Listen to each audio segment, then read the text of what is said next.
me just start by saying that those books in the thumbnail, no, I did not actually read all those. Hehe. Then I was just scrolling through YouTube, watching videos, and I was like, oh, why don't I make my own YouTube video? So here I am. Hi everyone, I'm Eyre and this is the Bijou Nook, and I'm here yet again with another video. So today I'm going to be going through all of the books that I've read so far in 2023, giving my general thoughts on them. So far I have read 57 books. No, I'm joking. I've read 26 books so far, and yeah, let's just get started with all of those. The books will be listed in the order that I read them. So, the first book that I read in 2023 was New Moon by Stephanie Meyer, and yeah, I know it was a start. It was definitely a start. I think this is the one where Edward wasn't there for the majority of the book, and my god, it was just so boring without him. So I gave this a 3 stars. Yeah, Bella and Edward, they need to be together for the book to be entertaining, okay? Because they just say the cringiest, the stupidest things ever. Wait, let me find one. Here. So for context, Edward was asking what he could do for Jacob for keeping Bella alive, and Edward said he would only fulfill his wish if Bella ordered him to. The only thing that Jacob would want from Edward would be his absence. Never, I whispered, still locked in Edward's eyes. Jacob made the gagging sound. I'm gagging with you, Jacob. I remember throughout this book, I was just deciding if I was Team Edward. I was just reconsidering if I was Team Edward or Team Jacob. But in the end, I'm still Team Edward because he's just a little more entertaining. But I think in real life, if I were to choose, I think I would choose Jacob because Edward's just walking red. I mean, Jacob's also kind of a red flag, but just less than Edward, Anyway, going back. The second book that I read for this year was Eclipse, and I also gave this a 3 stars. I actually forgot what even happened here. I don't know what happened here. Yeah, I forgot. Oh, wait, no. Was this the one where Bella went to, Italy or something? Because Edward was gonna have himself killed? Oh, wait, no. I think that was in the last book. Anyway, I forgot what happened here. Oh, this was the one where I was just shipping Edward and Jacob, my Jedward babies. They were the ones carrying the whole book. I couldn't care less about everything else that happened. I just wanted myself my Jedward moments, Anyway, I was just really tired of Twilight at this point. I just had to move on to another series. So I picked up The Cruel Prince by Holly Black. I don't know. I'm just in a very fantasy-like mood this year. And a lot of people don't really like this book, but I did. I certainly did. Just Jude and Cardan and the plot and the politics is just yes. So I ended up giving this a 4 stars. I also gave a 4.5 stars to The Wicked King and The Queen of Nothing. This whole series is just, it has my heart. I read it in, I think, 11 days. That's for me. That's fast for me already. I just really enjoyed the series.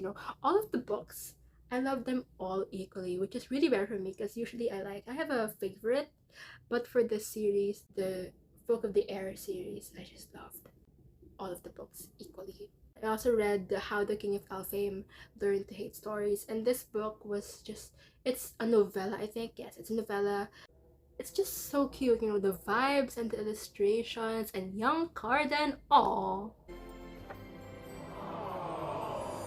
Yes, 4.5 also, yes. After that, I read Jane Eyre by Charlotte Bronte.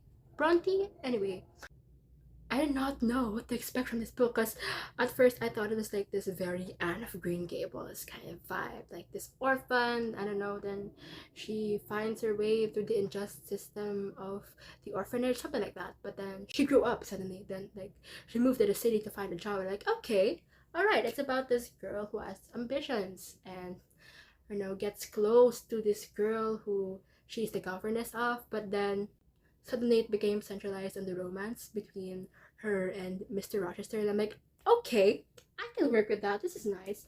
But then suddenly there were 10 chapters left, and then they were already confessing their feelings, and I was like, what? That's a little suspicious. And let's just say I did not expect at all what happened.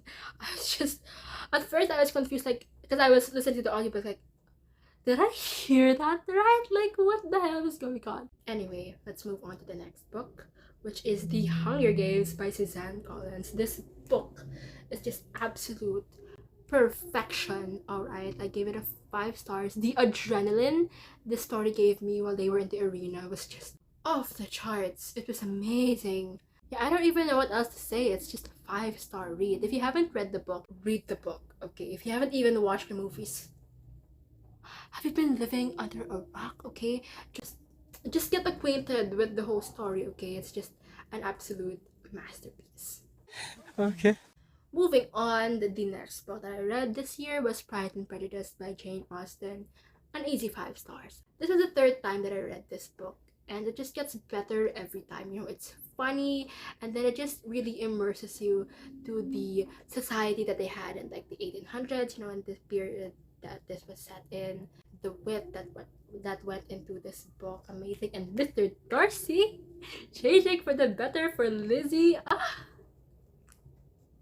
I cannot get enough of that.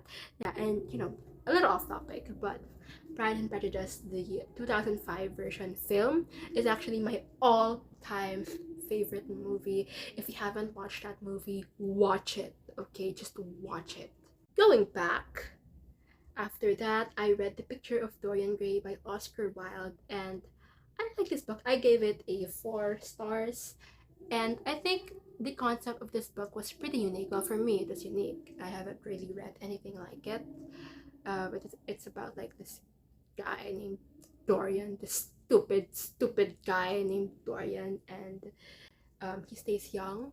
He doesn't age, but this picture of him, this portrait of him, does age. Like, it's the one that's getting all these wrinkles and stuff. And like, I would definitely recommend this book. It is something else. It's not that long. I think it's like 200 something pages. Yeah, so you should definitely give this one a try. But this book did make my blood boil. Anyway, after that, I read Catching Fire by Suzanne Collins, which is the sequel of The Hunger Games, and once again, it did not disappoint. I just love when they're already in the arena. I mean, I know the like social stuff like outside of the arena, that's like very much essential to the plot, but once they get to like the fighting in that little arena, just amazing. And Finnick Odair. I just had this new wave of appreciation for him. Yes, just yes. After that, I read Harry Potter and the Sorcerer's Stone by J.K. Rowling. Yes, I did start reading the Harry Potter series because I just felt that I've been really out of touch with my little Harry Potter, with my Potterhead self. So I just needed to dive back in. So that's what I'm doing. Of course, it's an instant 5 stars. And I also read Harry Potter and the Chamber of Secrets. Then after that, Prisoner of Azkaban. Then after that, I read The Princess Diaries by Meg Cabot. Yes, if you have been watching my previous videos, then you'd know that I've been obsessing over The Princess Diaries for some unknown reason. But yes, I ended up giving this a 3 stars. There are actually a lot of changes from the book, from the movie, but really you can never go wrong with the two. I think both the book and the movie are just great. After that, I read Number the Stars by Lois Lowry. Again, another amazing book. This is a 4.5 star read. It's just amazing. This was set in World War II. This was set when there was a World War. I don't know if it's World War I or World War II. But yes, if you know me, then you'd know that I absolutely love stories that are set in those timelines, those settings, like in the World Wars. And yeah, it's just a beautiful story. It's 137 pages. It's a quick read. You can get through it in just, I don't know, a couple hours, maybe minutes, I don't know. So after that, I read Princess in the Spotlight, Princess in Love, then Princess in Waiting. So I just went into the Princess Diaries books. I just obsessing over like Mia and Micah, and my favorite so far is Princess in Love, cause like it's the book where they get together, and I'm like, I actually gave that a 4.5 stars. You know, that's how invested I was with Mia and Michael. Princess in the Spotlight, I gave 4 stars. Princess in Love, 4.5. Princess in Waiting, I gave a 4. After that, I read Emily Henry's most popular books. I made a whole vlog about that, so make sure to check that one out. So I read Book Lovers, Happy Place, People Meet on Vacation, and Beach Read. All of these books I gave 3.5, except for People We Meet on Vacation, which I gave a 4. So if you want to hear my complete thoughts on Emily Henry's books, check out the vlog. I'll be putting the link in the description down below. Anyway, after that, I just went straight back into the Princess Diaries. I read Princess in Pink by Meg Cabot, and I gave this a 3.5 stars. Nothing special really, it's just, still enjoyed it though. Yeah. Then the most recent book that I finished was And Then There Were None by Agatha Christie. 5 stars. Amazing. Just, like, throughout the entire of the book, I was just on the edge of my seat, just like, oh my god, who is the murderer? Because the book is about like these 10 people who were invited to go to an island and they can't ask for help, and they are the only ones on the island, these 10 people, and then one by one they are killed. So they have to find out who among them is the murderer, and like that alone gave me chills. And I actually started this last year, but I didn't end up like continuing it for some reason. I don't know why. I don't know what I was thinking, but this just, it's an amazing book. It's definitely not my last Agatha Christie book. Just read this book, okay? It's a great murder mystery. I 100% recommend it. So those were the books that I've read so far this year, and I'm hoping that I can read a lot more for the rest of the 6 months of 2023. It has been such a good reading year so far, and I hope I can keep this up. So that pretty much wraps it up. I hope you enjoyed this video, because I certainly enjoyed making this video. If you like this type of content, consider liking, commenting, and subscribing. And I also have an Instagram account at the PWMOV, so follow me there for more.